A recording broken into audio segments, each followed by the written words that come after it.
نحمده ونصلي على رسوله الكريم أما بعد فأعوذ بالله من الشيطان الرجيم بسم الله الرحمن الرحيم رب اشرح لي صدري ويسر لي واحلل عقدة من لساني يفقه قولي واجعلني وزيرا من أهلي اللهم فقهنا في الدين اللهم انفعنا بما علمتنا وعلمنا ما ينفعنا وزدنا علما اللهم أرنا الحق حقا وارزقنا اتباعه وأرنا الباطل باطلا وارزقنا اجتنابه اللهم سبحانك لا علم لنا إلا ما علمتنا إنك أنت العليم الحكيم اللهم إنا نسألك علما نافعا وعملا متقبلا ورزقا طيبا آمين يا رب العالمين. We were on third ayah of Surah Al-Fatihah and that is Maliki Yawmiddin. I was talking about hope and mercy, hope and fear rather, hope and fear of Allah. Okay, so I told that Prophet Sallallahu Alaihi Wasallam told us in a Sahih Hadith that moment is always between the hope and fear of Allah. That is, he expects hope from Allah that Allah will forgive him. And he is also always fearful of Allah that Allah will ask him, Allah will hold him accountable. Since Allah is all just, He has to do justice. So while He is doing justice, definitely He will consider all the wrongdoings or all the mistakes that I make or made or any time that I did not give right of somebody or I did not fulfill any of my responsibility towards any human being in this world, um, my responsibility towards any human being, even towards Allah. So that I did not fulfill. So that can be asked to me. And if Allah asks me so, the it can be difficult for me in terms of punishment or reward. Okay, in terms of punishment, basically. So it is always important to have both in our minds, both in our heart, hope and fear. We know that Hazrat Abu Bakr Siddiq, radiallahu ta'ala anhu, he used to say that I wish I were a sparrow. I wish I were a bird so that nobody, so I wouldn't have been held accountable on the day of judgment for my actions. So this is what he used to wish. Why? Out of fear of Allah, out of fear of the, uh, you can say, day of judgment. Okay. Also, Prophet ﷺ also told us that while having hope and fear of Allah, we should also be having good faith in Allah that Allah will forgive us. This particular thing is something else. Having faith in Allah that Allah will forgive me is different than having hope from Allah and also fear of Allah. Okay, I will only expect Allah to forgive me when I will have fear of Allah. If I will be fearful of what I have been doing in this world, all of my actions, I will be fearful of them. I will basically be fearful of Allah because of the actions, especially the bad actions that I have been doing in this world. Then I will also have good faith that, inshallah, because of my mistakes or my good actions, Allah will um, look over them and Allah will forgive them. Okay, so it is very important to be to keep in mind both of these things. So there are so many Muslims that we know that only think of mercy and they do not want to think about fear at all. They do not want to think about punishment at all. They just want to think about hope, hope, and hope. Then there are other people who only think about punishment and they talk about punishment and they do not talk about hope or mercy or Jannah of Allah. Okay, all of us know such kind of people, especially in previous generations who just used to talk a lot about punishment, because of which they pulled the next generation away from Deen. Okay, we know a lot of people like this that in our earlier generations. However, because of the result of that extreme behavior of our previous generation, a lot of people of our generation, we can say, or the next generation, they started to completely ignore the element of the fear, and they uh, just started focusing on the mercy. Both of the extremes are not good, right? We have to stay in between. Neither we can go on one extreme, just focus on mercy and forget about punishment all along, or going on other extreme, you just talk about punishment and forget about mercy or hope at all completely. So both extremes are wrong. We have to stay in between and we have to think about both. Sometimes one overpowers other, and sometimes the other overpowers first one. Also, it also depends upon the nature of human being, nature of every human being. It can be that for me, mercy or hope is more motivating to do good deeds, right? Or for some other human being, fear can be a greater motive to do good deeds, right? So this happens. For example, in Urdu, we say, "Lato ke bhoot baaton se nahi mante." Like if you convince somebody with your words, still they will never be convinced unless and until you show them the stick, or you tell them about some punishment. Like in management sciences, when I did my MBA, I remember studying about the theory, carrot and stick theory. Okay. So, what was in the carrot and stick theory? Even such theories exist about regarding this world. Such theories also exist regarding this world, not just about the hereafter. So carrot and stick theory basically tells us that if somebody do something good, we give them carrot, okay? Or we give them carrot as an incentive, or we promise them carrot as an incentive to make them do good, right? Just like Allah promises us of the heavens, of the paradise to make us do good, okay?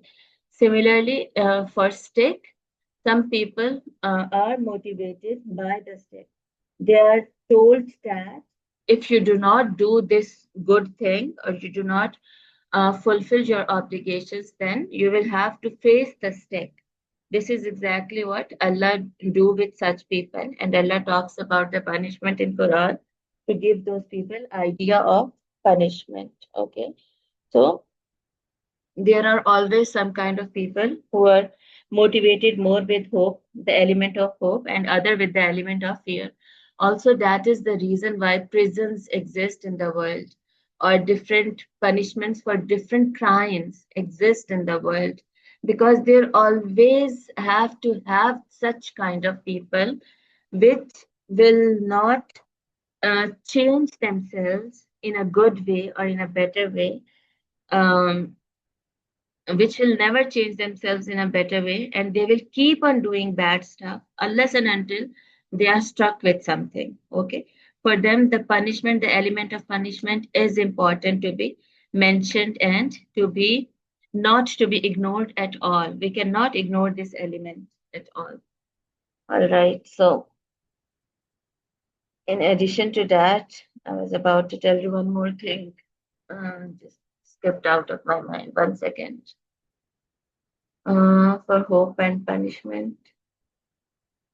Yes, what I was about to tell you was that regarding the punishment mentioned in Quran, that is about Jahannam or the fire of hell, we see many descriptive scenes of fire and hell in Quran Majid. There is lot of imagery and there is lot of description that we get. That also makes us fearful and makes us imagine all of those scenes. And sometimes they basically we just start thinking about them, and it makes us very scared of the day of judgment, right? So why is this so? Why Allah has given us imagery and such detailed description of the hellfire and all of the Jahannam, all of the levels of Jahannam. Jahannam also has level. Do remember this. Jahannam has level just like the levels of Jannah. The levels of Jannah are called darajat in Quran Majid, while the levels of Jahannam are called darakat. Okay, they are called darakat. The singular is daraka, and singular for the levels of Jannah is daraja. Okay, these are the words that Allah has used. Also, darajat of Jannah, they are somewhere higher. We do not wear, but they are somewhere above, somewhere higher than us, above us. And the Jahannam, they are somewhere in the pits. Okay, in the depths, in the pits, where we do not know, but Jahannam is somewhere within the pits. And the lowest is the deepest pit of the Jahannam is the lowest daraka, is the lowest level where Munafiqeen will be residing. So what I was saying is that why Allah told such descriptive information about Jahannam to us, if we look from a different perspective, then that is also a mercy of Allah. That is also a mercy of Allah that Allah has described Jahannam in such great detail. If Allah wouldn't have described it, then we might never have known how horrible it is, and we might have taken it for granted and taken it very easy, and we would have never changed our actions for good, right? Also, giving warnings in Quran by describing Jahannam is basically mercy of Allah. Consider it or understand it from this example that I'm going to tell you. You are going from one city to another, and somebody calls you and says that your friend calls you and says that there is a big hole, sinkhole on that road because of the rains. So do not go from that road. Rather, change your route and go from the other road, right? So you will be thankful for her that she has warned you in advance to save you from falling into that hole, okay? Falling into that ditch. That is the mercy of your friend that she called you in advance and she warned you about it, that you do not suffer from it. So that you do not suffer from it. Similarly, Allah has already informed us about the pits of Jahannam and its details out of mercy of Allah so that we do not take that route and we do not end up falling into it. Okay. So Allah has already done this by to save us from the hell. Not so that Allah wants us to punish. That is why Allah is telling us about Jahannam. Rather, Allah wants us to save ourselves or to protect ourselves from the misery of hellfire. That is why Allah has already warned us that do not go on that route. So this is basically the mercy of Allah. Also, consider another example, our children. We always tell our children, do not go near fire, do not touch the knife, even when they are small. And when they grow up, until they are very mature, we do not let them use the knife unless and until we think that yes, now they are responsible enough that they can use the knife, the sharp knife. So we keep them away from the sharp things, especially knives. Why? Because we want to save them from uh, that scary thing, you can say. So similar is the case over here. It is mercy of a mother that she wants to save her kid from the knife. That is why she keeps him away from the knife, and she also tells him that do not go to do not touch that knife or go to pick that up. Okay, so a child might get a little frightened because of this statement of mine, or he might be a little scared, or he might be more scared of it. Or he also might be, if I'm asking him to not go near fire, for example, there is fire somewhere, maybe in kitchen stove is on, and let's not give the example of stove, just Let's just assume that there is fire somebody outside, and I will not let my kid go nearby, not because that he starts to um, get fearful of the fire, or he just feels scared of the fire always. Rather, out of mercy, I will try my best to protect my child and keep him away from that fire. Similarly, this is exactly what is the purpose of warnings in the Quran. Majid. The purpose of the ayahs that make us fear the punishment of Allah. This is what the purpose is. That Allah is doing this out of mercy. Out of mercy, Allah has already told us that this is fire, and if you take this route, it will end up on fire.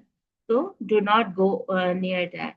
Also, I've seen many mothers, they are always very frightened to tell their kids about Jahannam. My kids, when they used to go in some school in over here previously, a few years ago, there I used to see many people who will basically go to the teacher who used to teach Islamiyat, and they will tell them that why did you mention Jahannam? Our kids are scared now. They couldn't sleep. Why did you mention Jahannam?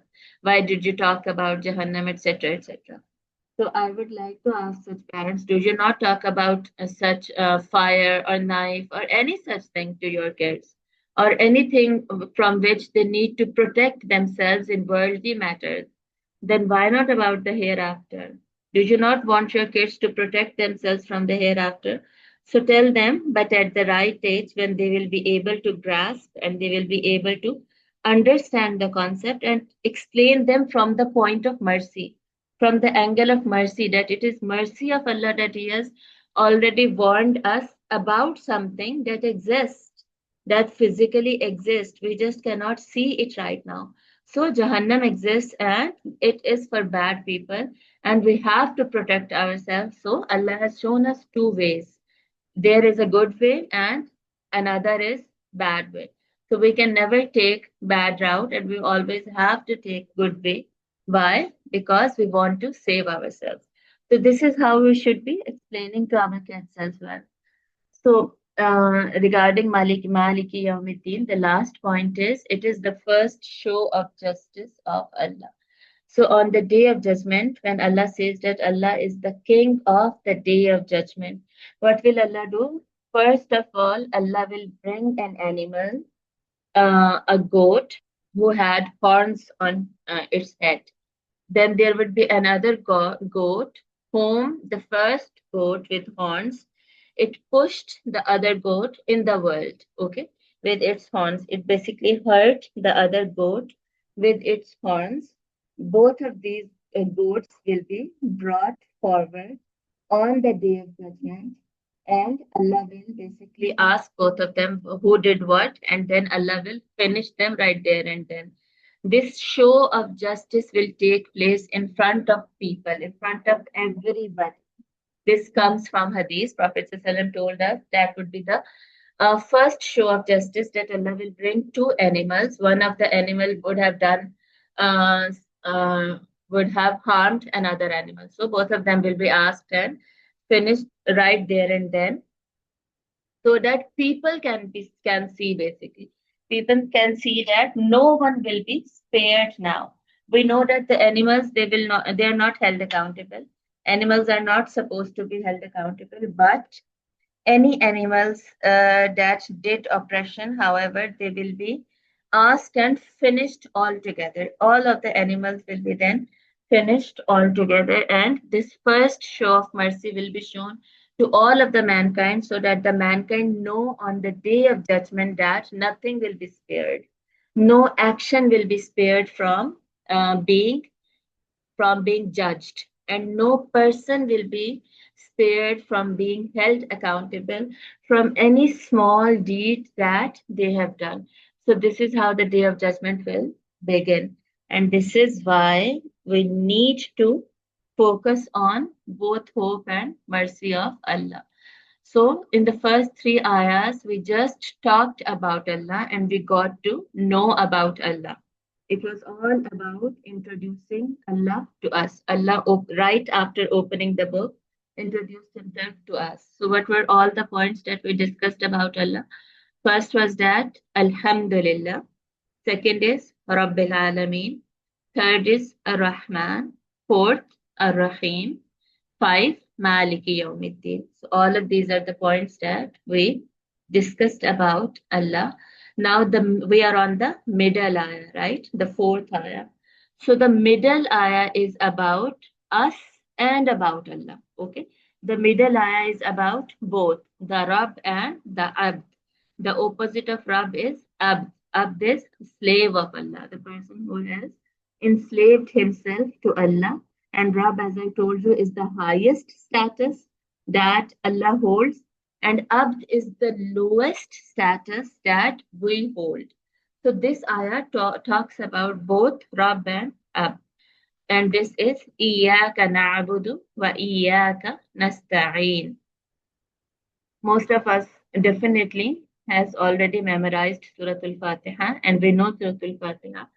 That is, I have not written the ayahs in sentence format, and I have not mentioned their translations over here. But let me explain them to you. I think I have not mentioned translation in the first slide as well. I'll just let you know. Okay, so Iyaka, you can see ayah number 5 over here. The numbering is different here than what I was telling you. So that doesn't really matter. Now you know. So Iyaka means only you or you alone. Both are mentioned in box. Na'budu means we worship. So we see over here that na'budu is the first verb that comes in this surah now. Earlier, only only nouns were there in the first four ayahs, you can say.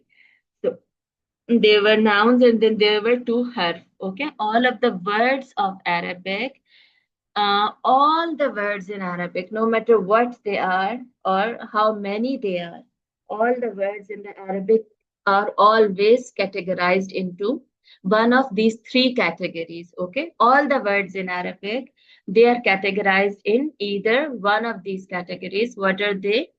First is the noun, second is the verb, and third is particle. Particle is called harf as well. It's called harf in Arabic, and in English we call it particle. So all the words in Arabic, they have to be either harf, or they have to be noun, or they have to be verb. So we see that in the first four ayahs, Bazir B is a harf, and Lamzir Li in Lillahi, these two are harf. And what are harf? Harf or particle is basically the words that are used to connect various nouns or verbs. Okay, they're just used to connect various nouns or verbs. This is the definition of harf or particle. So, other than to harf, all of the words are nouns. There is no verb in the first four ayahs.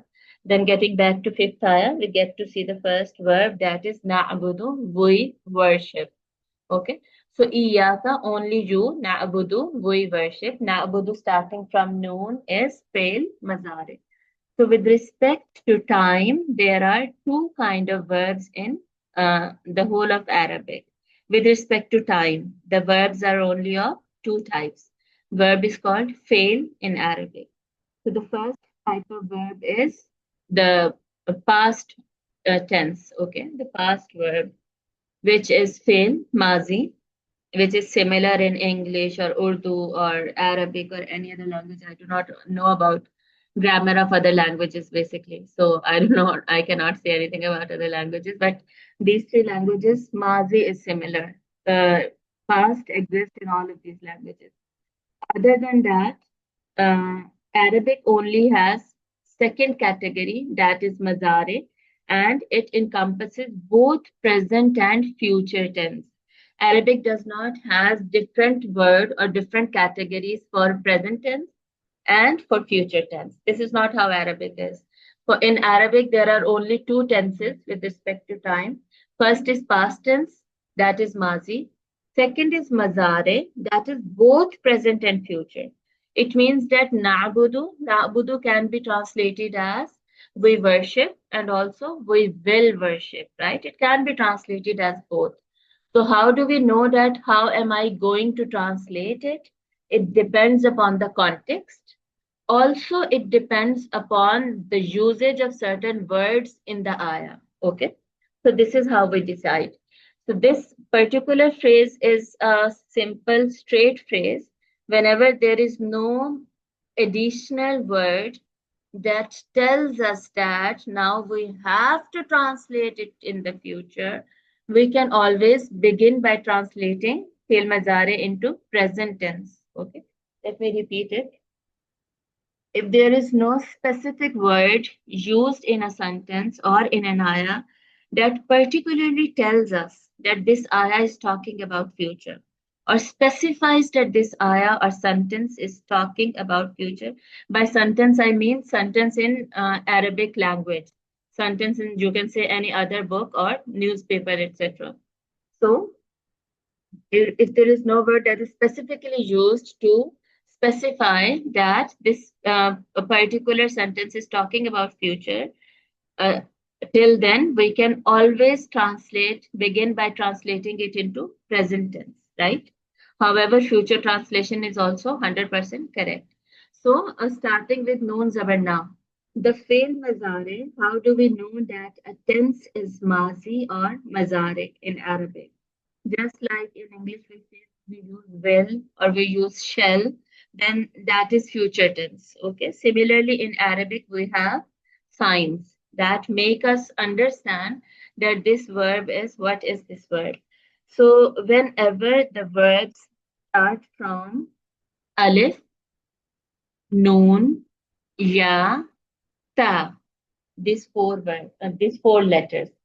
Whenever a verb is starting with one of these four letters are alif, noon, ya, ta, then that verb would be fail mazare, also provided it is ending at pesh. Okay, the ending at pesh is also a must.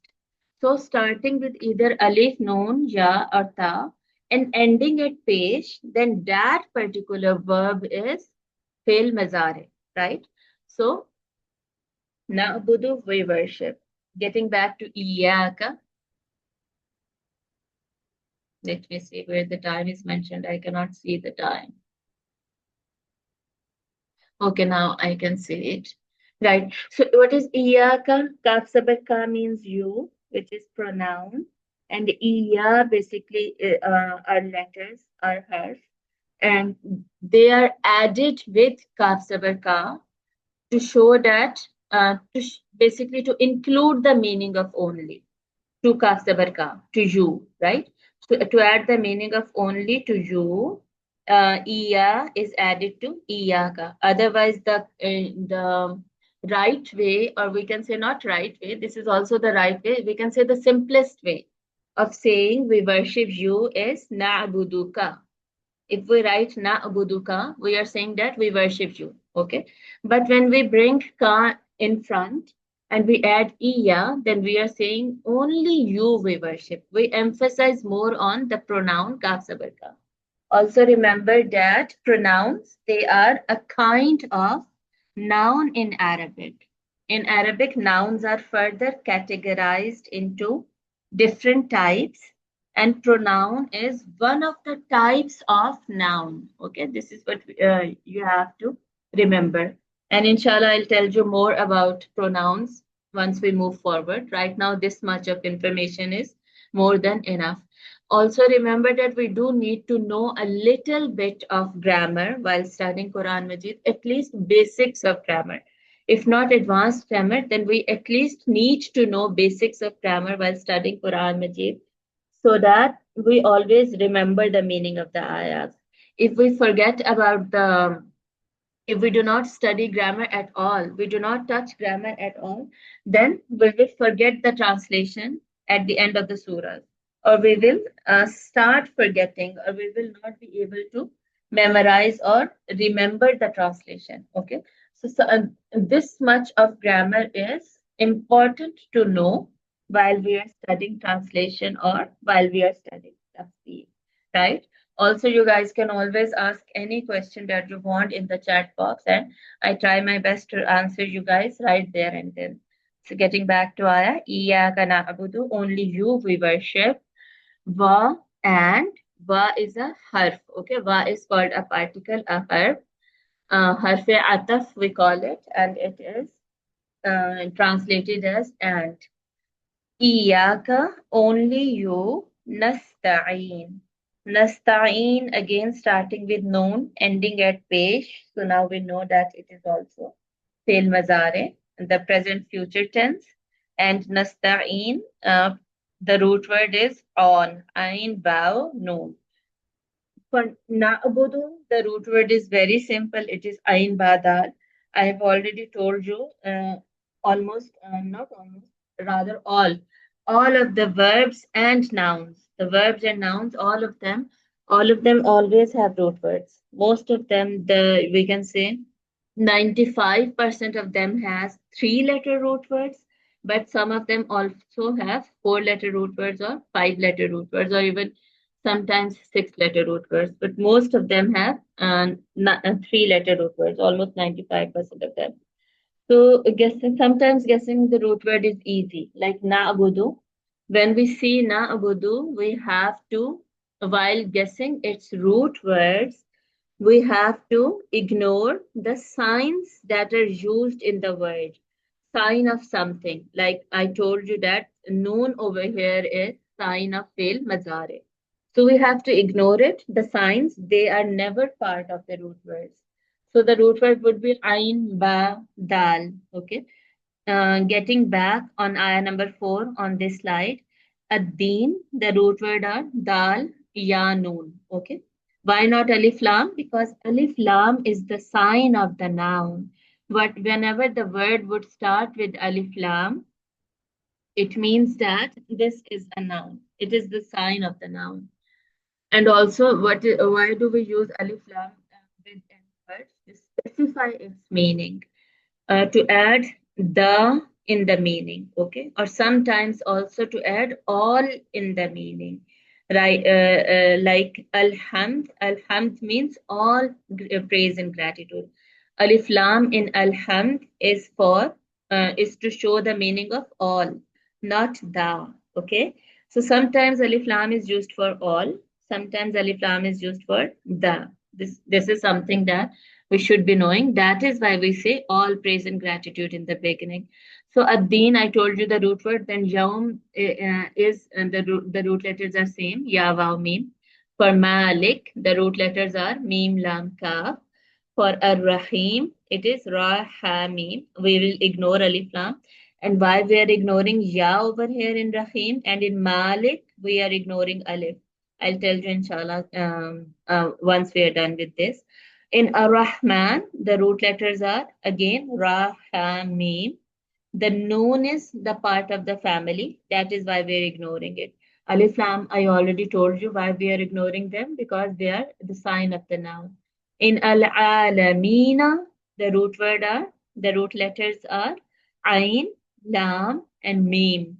We'll ignore Alif Lam because it is the sign of noun, and we will ignore Ya and Noon. Why? Because these are the signs of plural. And just like in English, when we have to make plural, we'll say lion, we add s to it, it becomes lions, then it becomes plural. Similarly, in Arabic, to alam, we have added s. The s in Arabic over here is yanun. There are many other words that are added to singular words to make them plural as well.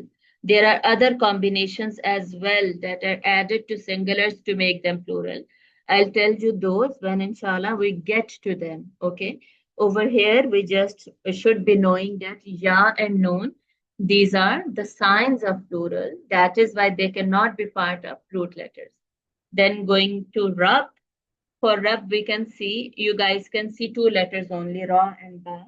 But when you see shad over the ba, you understand that there are two ba in it. Whenever there is shad, a shad is that small w that you can see on the ba.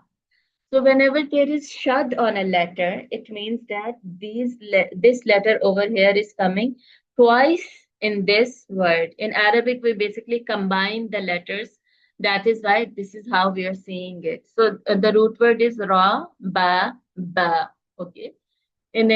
Just like in English, sometimes double letters come in the words like butter, biju, double ter. But we do not place shad over t. We just write double t. Okay. In English, we do not combine the words like we combine in Arabic. So there were two ba, they were double ba. They are combined together, and a small w is placed over it, which is called shad or the other word, what is the other word for shut? I was forgetting it, no problem. Shad is fine. So there are two ba over here. Then going back to Allah, the root word of Allah is difficult to discuss or guess. Scholars have discussed a lot of combinations for the root letters of Allah. Most probably it is Alif Lam Ha. There are no signs in the word Allah. Okay, Allah itself is a complete noun, and the root words might be alif lam ha. We're not sure. Then going back to the word alhamd. Alhamd, alif lam is the sign, and ha mim dal are the root words. Now, getting to these words, ar-Rahim, we ignored ya in the center, and Malik, you can see the khadi zabar, or what can we say in English about the khadi zabar? It is basically the small standing alif over meme. Okay, that small standing alif over meme, which we in Urdu we say the khadi zabar. It is basically it basically shows you that there is an additional alif over here. Okay, this khadi zabar or this sign over meme basically tells us that there is alif after meme. Okay, that is why we read it as malik, right? You have to understand this, or you have to memorize this thing. So alif, we are ignoring it over here from the root letters, and also ya from the word rahim. Why? Because they are called weak letters in Arabic. There are three weak letters in Arabic, which are ya, alif, and waw. Okay, these three letters are called weak letters. Ya, alif,